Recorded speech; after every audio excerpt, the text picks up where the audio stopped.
என் நெஞ்சில் குடியிருக்கும்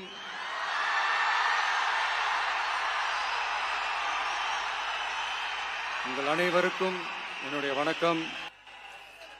என்ன சொல்றது, எப்படி ஆரம்பிக்கிறதுன்னு தெரியல.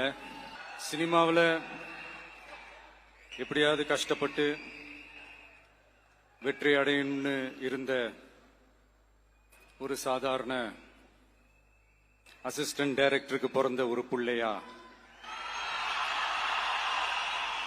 எனக்கும் வாழ்க்கையில வறுமைனா என்னன்னு எனக்கு நல்லாவே தெரியும்,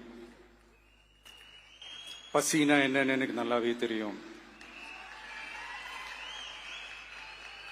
நான் ஒன்னும் பெரிய மன்னர் பரம்பரையில இருந்தெல்லாம் வந்துடல.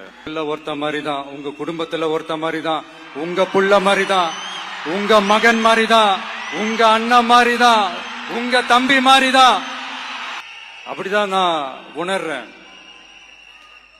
நீங்களும் என்ன அப்படி நினைச்சதுனாலதான் சினிமாவில் எனக்கு ஒரு மிகப்பெரிய ஒரு இடத்த ஒண்ணு கொடுத்தீங்க. அதையெல்லாம் விட்டுட்டு உங்களுக்காக நன்றி கடன் செலுத்துறதுக்காக அரசியலுக்கு வந்த உங்க விஜய, இந்த விஜய, நீ வா விஜய், நாங்களா இருக்கோம், பாத்துக்கிறோம். விஜய் தம்பி நீ வா, நாங்க இருக்கோம். விஜய் தம்பி நீ வா, நாங்க இருக்கோம்.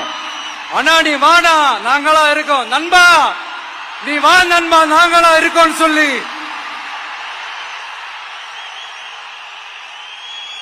அவ்வளவு அன்பா, அவ்வளவு உறவா என்ன ஏத்துக்கிட்டீங்க.